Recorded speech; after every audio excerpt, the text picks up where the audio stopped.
പിതാവിൻ്റെയും പുത്രൻ്റെയും പരിശുദ്ധാത്മാവിൻ്റെയും നാമത്തിൽ ആമേൻ. എൻ്റെ പ്രിയപ്പെട്ടവരെ, ഇന്ന് ജനുവരി 6 തിങ്കളാഴ്ചയാണ്. കർത്താവ് നിങ്ങളെ ആശീർവദിക്കട്ടെ.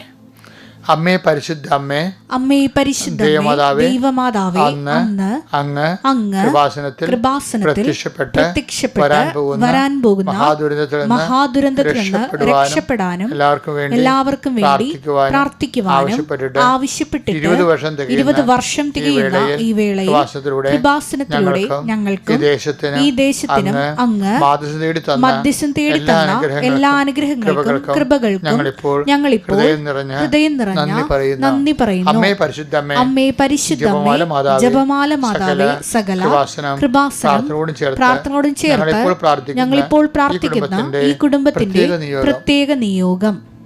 മക്കളെ, ഇന്നത്തെ ആവശ്യം പറയുക. പരിശുദ്ധമ്മയുടെ മാധ്യസ്ഥത്തില്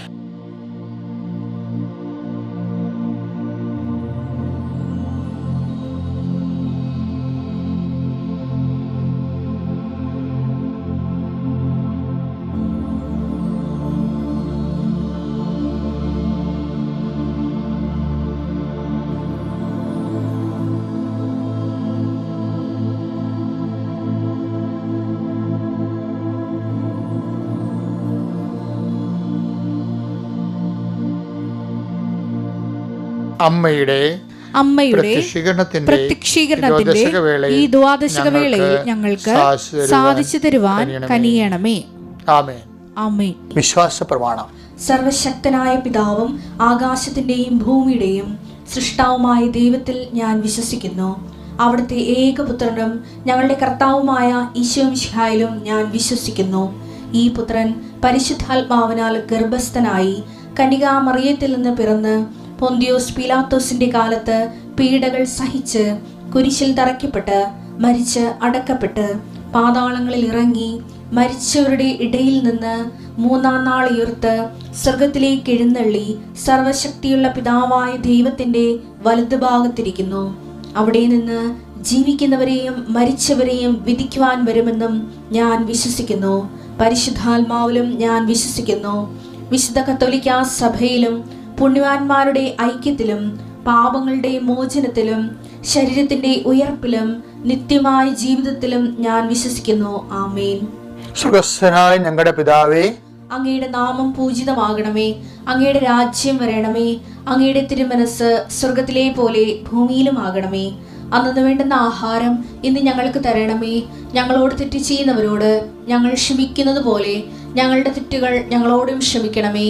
ഞങ്ങളെ പ്രലോഭനത്തിൽ ഉൾപ്പെടുത്തരുതേ, തിന്മയിൽ ഞങ്ങൾ രക്ഷിക്കണമേ. ആമേൻ. നന്മ നിറഞ്ഞ മറിയമേ, സ്വസ്തി. കർത്താവ് അങ്ങയുടെ കൂടെ സ്ത്രീകളിൽ അങ്ങ് അനുഗ്രഹിക്കപ്പെട്ടവളാകുന്നു. അങ്ങയുടെ ഉദരത്തിൻ ഫലമായി ഈശോ അനുഗ്രഹിക്കപ്പെട്ടവനാകുന്നു. പരിശുദ്ധ മറിയമേ, തമ്പുരാന്റെ അമ്മേ, പാപികളായ ഞങ്ങൾക്ക് വേണ്ടി ഇപ്പോഴും ഞങ്ങളുടെ മരണസമയത്തും തമ്പുരാനോട് അപേക്ഷിക്കണമേ. ആമേൻ. കർത്താവേ, നിന്റെ ഉന്നതമായ നാമത്തിന് സ്വസ്ഥം ചെയ്യുന്നു. കർത്താവേ, നിന്റെ വിശുദ്ധ പൗരോഹിത്യത്തെ മഹത്വപ്പെടുത്തണമേ. കർത്താവേ, സഭയിലുള്ള സാന്നിധ്യം പ്രകടമാക്കണമേ. അമ്മേ, പരിശുദ്ധമ്മേ, ദേവമാതാവേ, എല്ലാ മക്കൾക്കും വേണ്ടി പ്രഭാതത്തിൽ മാധ്യസ്ഥം വഹിക്കണമേ. അമ്മേ, അമ്മയുടെ മാധ്യസ്ഥം ഇന്നും മുഴുവൻ നിറഞ്ഞു നിൽക്കണമേ. ഞങ്ങൾ വീണ്ടും എല്ലാ ഉത്തരവാദിത്തവും നിറവേറ്റിക്കൊണ്ട് തിരിച്ച് ഭവനത്തിലേക്ക് വരുന്നത് വരെ, ഞങ്ങൾ വിശ്രമിക്കുന്ന ഇടങ്ങളിലേക്ക് ചെല്ലുന്നത് വരെ അമ്മയുടെ മാധ്യസ്ഥം ഞങ്ങളിൽ നിറഞ്ഞു നിൽക്കണമേ. ഈ പ്രാർത്ഥനയിൽ പങ്കെടുക്കുന്ന ഓരോ മക്കൾക്കും അങ്ങ് നിറഞ്ഞു നിൽക്കണം പ്രാർത്ഥിക്കുന്നു. എൻ്റെ കർത്താവിൻ്റെ ഉന്നതമായ നാമത്തെ ആശ്രയിക്കപ്പെടട്ടെ. എൻ്റെ കർത്താവിൻ്റെ തിരുമുറിയാടുന്ന വലതുകരത്തിൻ്റെ ശക്തിയാൽ നിങ്ങൾ ആശ്രയിക്കപ്പെടട്ടെ. നമ്മുടെ കർത്താവിൻ്റെ മുൾക്കടത്ത് ഒഴുകുന്ന വിശുദ്ധമായ രക്തത്തിൻ്റെ ശക്തിയാൽ നിങ്ങൾ ആശ്രയിക്കപ്പെടട്ടെ. കർത്താവിൻ്റെ ഉന്നതമായ നാമത്തെ നിങ്ങൾ ആശ്രയിക്കപ്പെടട്ടെ. ഇന്ന് വരെ കൃപാസനത്തിൽ അർപ്പിച്ചിട്ടുള്ള ആയിരക്കണക്കിന് ദേവബലിയുടെ ശക്തിയാൽ നിങ്ങൾ ആശ്രയിക്കപ്പെടട്ടെ. ഇന്ന് മുതൽ കൃപാസനം നടന്നിട്ടുള്ള 10,000-കണക്കിന് ആരാധന ശക്തിയാൽ നിങ്ങൾ ഇന്നത്തെ ദിവസം ആശ്രയിക്കപ്പെടട്ടെ. ഞാൻ കരയിലും കടലിലും നടത്തിയിട്ടുള്ള ആയിരക്കണക്കിന് ധ്യാനങ്ങളുടെ ശക്തിയാൽ നിങ്ങൾ ആശ്രയിക്കപ്പെടട്ടെ. എൻ്റെ കർത്താവിൻ്റെ ഉന്നതമായ നാമത്തിൽ നിങ്ങളെ ഭാരപ്പെടുന്ന വിഷയത്തിന് മേൽ ദൈവതീരുമാനം ഉണ്ടാകട്ടെ. നിങ്ങളെ ഭാരപ്പെടുന്ന വിഷയത്തിന് മേൽ ഇന്ന് ദൈവതീരുമാനം ഉണ്ടാകട്ടെ. നിങ്ങളെ പ്രതിരോധിക്കുന്ന വ്യക്തികൾ ഇന്ന് യേശുക്രിസ്തു നീങ്ങിപ്പോകട്ടെ. നിങ്ങളെ പ്രതിരോധിക്കുന്ന വ്യക്തികൾ ഇന്ന് യേശുനാമം നീങ്ങിപ്പോകട്ടെ. നിങ്ങളെ അഭിമുഖീകരിക്കുന്ന തടസ്സങ്ങൾ ഇന്ന് ഉത്തിതനായ കർത്താവിന് ശക്തിയാൽ മാറിപ്പോകട്ടെ. നിങ്ങൾ അഭിമുഖീകരിക്കുന്ന തടസ്സങ്ങൾ യേശുക്രിസ്തു ശക്തിയാൽ മാറിപ്പോകട്ടെ. കർത്താവെ കടന്നു വരണമേ, കർത്താവെ ശക്തി ഒഴുക്കണമേ. കർത്താവെ ഈ പ്രാർത്ഥനയിൽ ഭക്തിയോടെ പങ്കെടുക്കുന്ന 10,000-കണക്കിന് മനുഷ്യരുണ്ട് കർത്താവെ. അവരെല്ലാം നീ ആശീർവദിക്കണം. അവിടെ ഇടങ്ങളിലെല്ലാം നീ കയറി ചെല്ലണം. അവിടെ സങ്കടങ്ങളിൽ ഒറ്റപ്പെട്ടു പോയ നിമിഷങ്ങളിലെല്ലാം കർത്താവിൻ്റെ ശക്തി നിങ്ങളിലേക്ക് ആപസിക്കട്ടെ.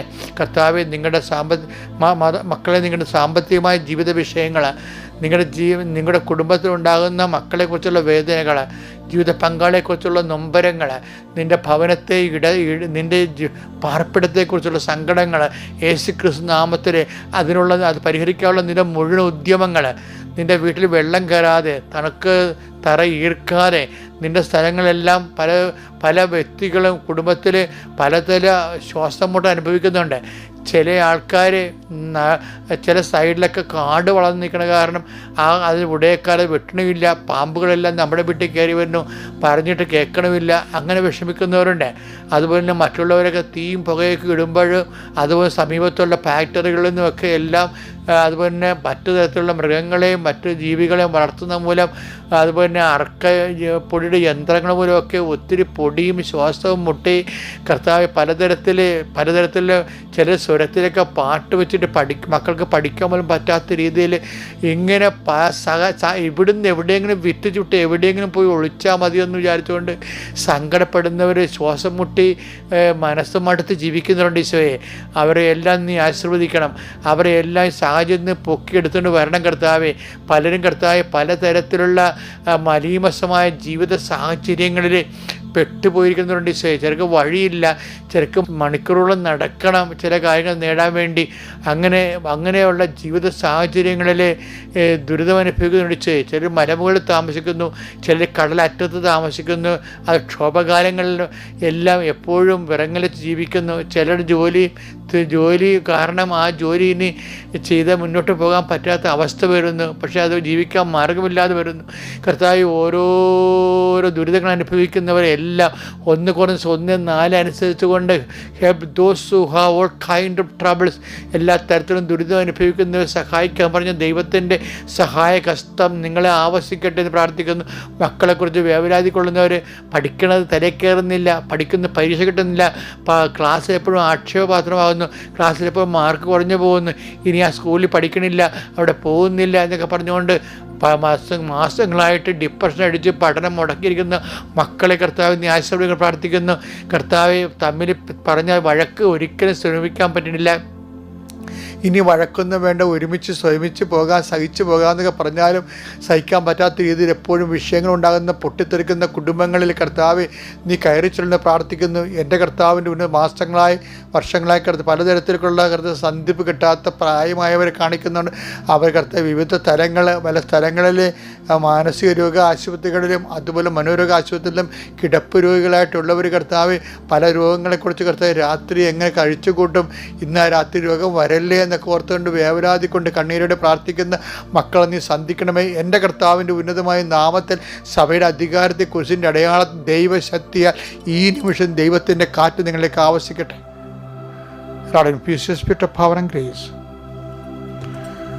മക്കളെ, നമ്മളിന്ന് വായിക്കാൻ പോകുന്നത് അവൻ്റെ ഓർമ്മയ്ക്കായി ചെയ്യുവാൻ എന്നുള്ള വാക്യമാണ്. ആ വാക്യം വായിച്ചേ. 1 കൊരിന്തോസ് 11:11-23-24 വാക്കുകൾ. കർത്താവിൽ നിന്ന് എനിക്ക് ലഭിച്ചതും പൗലോസിന് ലഭിച്ചതും പൗലോസ് നിങ്ങളെ ഭരമേൽപ്പിച്ചതുമായ കാര്യം ഇതാണ്. കർത്താവായ യേശു താൻ ഒറ്റിക്കൊടുക്കപ്പെട്ട രാത്രിയിൽ അപ്പമെടുത്ത് കൃതജ്ഞത അർപ്പിച്ചതിന് ശേഷം അത് മുറിച്ചുകൊണ്ട് അരുളി ചെയ്തു, ഇത് നിങ്ങൾക്ക് വേണ്ടിയുള്ള എന്റെ ശരീരമാണ്, എന്റെ ഓർമ്മയ്ക്കായി നിങ്ങൾ ഇത് ചെയ്യുവിൻ. അപ്രകാരം തന്നെ അത്താഴത്തിന് ശേഷം പാനപാത്രമെടുത്ത് അരുളി ചെയ്തു, ഇത് എന്റെ രക്തത്തിലുള്ള പുതിയ ഉടമ്പടിയാണ്. നിങ്ങൾ ഇത് പാനം ചെയ്യുമ്പോഴെല്ലാം എന്റെ ഓർമ്മയ്ക്കായി ചെയ്യുവിൻ. കുർബാന പോരാ. വിശുദ്ധ സെബസ്ത്യാനോസ് പറഞ്ഞ അഗസ്ത്യൻ പറഞ്ഞാണ് പരിശുദ്ധ കുർബാന പോരാ. ഇനി വീണ്ടും കർത്താവ് വചനം മാംസമായി മനുഷ്യാവതാരം ചെയ്താലും കുരിശിൽ മരിച്ചാൽ പോലും അങ്ങനെ ഉണ്ടാകത്തില്ല എന്നൊക്കെയുള്ളതാണ് ചെയ്തത്. പക്ഷെ അതല്ല, ദൈവത്തിന് കുർബാന പോലെ ഇനി ഒന്നും ചെയ്യാൻ പറ്റത്തില്ല. അത്രയൊക്കെ സൂപ്പറാണ്. ഇതിനകത്ത് വരുന്നൊരു വിഷയം എങ്ങനെ അറിയാമോ? കുർബാന എന്ന് പറയുന്നത് ഈ ലാറ്റിൻ മാസിലെ the Mass is ended go in peace എന്ന് പറയും. ജനങ്ങൾക്ക് പിരിഞ്ഞു പോകാം. അവിടുത്തെ മാസം എന്ന് പറയുന്നത് ജനക്കൂട്ടമാണ്. അത് പണ്ട് മുതലേ ഉള്ള സഭയുടെ പ്രൗഢോജ്വലമായ പുരാതന പാരമ്പര്യത്തിൻ്റെ ഒരു ഭാഗമായിട്ട് ഇന്നും കുർബാനയിൽ മാറ്റപ്പെടാത്ത ഒരു ഭാഗമാണ്. പക്ഷേ നമുക്കറിയാമല്ലോ, കുർബാന ഒരിക്കലും അവസാനിക്കണില്ല. ഇപ്പം എന്താ പറയണേ, ഇത് നിങ്ങൾ ചെയ്യുമ്പോഴെല്ലാം പാനപാത്രം എടുത്തുകൊണ്ടാണ് അറേഞ്ച് ചെയ്തു. ഇത് പാപമോചനത്തിനായി ചിന്തപ്പെടാനിരിക്കുന്ന പുതിയ ഉടമ്പടിയുടെ രക്തത്തിലുള്ള എൻ്റെ പാനപാത്രമാകുന്നു. ഇത് നിങ്ങൾ ചെയ്യുമ്പോഴെല്ലാം എൻ്റെ ഓർമ്മയ്ക്കായി ചെയ്യുക. അപ്പോൾ എനിക്കേറ്റവും ഇഷ്ടപ്പെട്ടെന്നറിയാമോ, അതിനകത്ത് ഇന്ന് ഈ ദിവസങ്ങളിൽ ഇതെല്ലാം നമുക്കറിയാവുന്ന കാര്യങ്ങളാണ്. പക്ഷേ അറിയാൻ പാടാത്തൊരു കാര്യമുണ്ട്. കർത്താവിൽ നിന്ന് എനിക്ക് ലഭിച്ചതും ഞാൻ നിങ്ങളെ നോക്കിയേ, കർത്താവിൽ നിന്ന് എനിക്ക് ലഭിച്ചതും ഞാൻ നിങ്ങളെ ഭരമേൽപ്പിച്ചതുമായ കാര്യം ഇതാണ്. കർത്താവായ യേശു താൻ ഒറ്റയ്ക്കെടുക്കപ്പെട്ട രാത്രിയിൽ, രാത്രിയുടെ ഒരു കുഴപ്പം അതാണ്. രാത്രിയുമാണ്.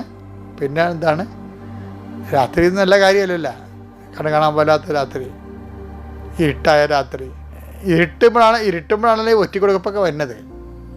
അപ്പോൾ ഈ ഒരു ക്ലേശമായിട്ട് ഒറ്റക്ക് വരത്തില്ലേ, വരുമ്പോൾ എല്ലാം കൂടിയേ വരത്തുള്ളൂ. ഒറ്റക്കൊടുക്കപ്പെട്ട രാത്രിയിൽ കണ്ട, കർത്താവിൽ നിന്ന് എനിക്ക് കയ്യേൽപ്പിച്ച് തന്നത് എന്താണെന്നറിയാമോ? എനിക്ക് ലഭിച്ചത് താൻ ഒറ്റക്കൊടുക്കപ്പെട്ട രാത്രിയിൽ. സിറ്റുവേഷൻസിൻ്റെ പറയണം, സമയത്തിൻ്റെ പ്രത്യേകത പറയണം. ആ രാത്രി എന്താണ്? അവൻ അപ്പം എടുത്ത് കൃതജ്ഞത അർപ്പിച്ചതിന് ശേഷം ഒറ്റക്കൊടുക്കപ്പെട്ട രാത്രിയിൽ എന്താണ് ഈശോ ചെയ്യണത്? കൃതജ്ഞത അർപ്പിച്ചെന്ന്. അതാണ് കുർബാനയുടെ ആഴം എന്ന് പറയുന്നത്. നമ്മുടെ രാത്രികളെ ഒറ്റക്കൊടുക്കപ്പെടുന്ന ഒറ്റക്കൊടുക്കപ്പെട്ട നൊമ്പരമില്ലേ, ആ നൊമ്പരത്തെ കൃതജ്ഞതയാക്കിയാണ് മാറ്റുന്നത് ഈശോ. അത് എൻ്റെ മക്കളെ, ഒരു കാര്യം ഭയങ്കരമായ സത്യമാണ്. ഞാനിപ്പോൾ മാതാവിനെ നേരിട്ട് കണ്ടുകൊണ്ട് പറയുകയല്ല, അതിപ്പോൾ ഒരു കുറവായിട്ട് ചില സമയത്ത് തോന്നും. ഇപ്പം ഈ അമ്മയെ കണ്ടപ്പം നിത്യത എന്താണെന്ന് ഞാൻ കണ്ടില്ലേ. കണ്ടത് പിന്നെ വിശ്വാസമല്ലല്ലോ, കണ്ടത് നമ്മൾ അനുഭവിച്ചല്ലേ. അപ്പം അതുപോലെയുള്ള പ്രശ്നങ്ങൾ വെച്ചാൽ കുർബാനയിൽ എന്തുകൊണ്ടാണ് ഇങ്ങനെ? ഇപ്പോൾ ഒരേ സമയം തന്നെ എന്താ സംഭവം? രാത്രിയുമായി ഒറ്റക്കൊടുക്കപ്പെടുകയും ചെയ്തു. ഈ ഒറ്റക്കൊടുക്കപ്പെട്ടവൻ്റെ രാത്രികളിലെ ഈശോ ചെയ്തത് എന്താണ്? കൃതജ്ഞത പ്രകാശിപ്പിച്ചെന്നാ പറയണം. ആ ഈശോയിലേക്ക് ഭയങ്കര ദൂരമാണ്. എല്ലാവരും ആൾത്തർ ക്രിസ്തു എന്നൊക്കെ ഞങ്ങൾ സെമിനാരി പഠിക്കുന്ന സമയത്തൊക്കെ എപ്പോഴും പറയും, വൈദികൻ ആൾത്തർ ക്രിസ്തുസാന്ന് പറയും. അപ്പം ഞാനത് വലിയ ഭയഭക്തിയോടെ അംഗീകരിച്ച് ഇപ്പോഴും അംഗീകരിക്കുന്നുണ്ട്. കാര്യം സഭയുടെ പഠനങ്ങൾ അതാണ്. പക്ഷെ അതല്ല പ്രശ്നം. അതൊക്കെ എന്തുമാത്രം ദൂരമാണെന്നറിയാമോ? ക്രിസ്തു ഒറ്റക്കൊടുക്കപ്പെടുന്ന ക്രിസ്തു ആരാണെന്ന് ചോദിക്കുമ്പോൾ ക്രിസ്തു സ്വത്വം എന്താണ്? ഒറ്റക്കൊടുക്കപ്പെടുന്ന ഒരു രാത്രിക്ക് അവകാശമാകുമ്പോൾ സ്വത്വം പറയാൻ കഴിയണല്ലേ ക്രിസ്തു? പറയാൻ കഴിയുമോ? അപ്പോൾ എന്ത് അകലമാണ് യാത്ര ക്രിസ്തു എന്ന് പറയുമ്പോൾ. അപ്പോൾ നമുക്കതിനു വേണ്ടി പരിശ്രമിക്കാനേ പറ്റത്തുള്ളൂ. ഈ പരിശ്രമമാണ് ജീവിതം. എന്നിട്ട് എന്ത് ഈശോ പറയും? ഈ അപ്പം എടുത്തിട്ട് മുറിച്ചിട്ട് പറയും, മുറിക്കുമ്പോഴേ എല്ലാ മുറിവുകളും ഓർമ്മയ്ക്കായി ചെയ്യാൻ പറയും. കുർബാന ഒരു ആഘോഷമാണ് ശരിക്കും, എല്ലാ മുറിവുകളും. പക്ഷേ ആ മുറിവേറ്റ എന്തിനാണ്? ആ മുറിവേറ്റത് അവൻ്റെ ഓർമ്മയ്ക്കായാണ്. അപ്പം എടുത്ത് മുറിച്ച് പറഞ്ഞ് ഇതിൻ്റെ ഓർമ്മയ്ക്കായി ചെയ്യാൻ. എല്ലാ മുറിവുകളും അവൻ്റെ ഓർമ്മയ്ക്കായി ചെയ്യാനുള്ളതാണ്. നമ്മൾ ദൈവസ്നേഹം വർദ്ധിക്കാനും കൃപ വർദ്ധിക്കാനും അപ്പം മുറിക്കുമ്പോഴേ കർത്താവ് അത് കൃതജ്ഞതാസ്തോത്രം ചെല്ലുമ്പോഴേ പരിശുദ്ധാത്മാവിലേക്ക് ആവശ്യിക്കും. എല്ലാ മുറിവുകളും ഓർമ്മ ആഘോഷിക്കുമ്പോഴേ അതിൽ പരിശുദ്ധാത്മാവ് നിറയും. മുറിവുകൾ ആഘോഷിക്കപ്പെടണം, കുർബാനയായി ആഘോഷിക്കപ്പെടണം. മുറിവുകൾ പരിശുദ്ധാത്മ നിറയാൻ വേണ്ടി ദൈവത്തിൻ്റെ പരിപാലനയായി തിരിച്ചറിഞ്ഞുകൊണ്ട് ദൈവസ്നേഹം വർദ്ധിക്കാൻ ഉള്ള ബലം, ആത്മീയ ബലം ദൈവം നിങ്ങൾക്ക് നൽകട്ടെ. നിങ്ങൾ ശക്തരാകുക, മുറിവുകളിൽ പതറാതെ മുന്നോട്ട് പോവുക. Praise the Lord.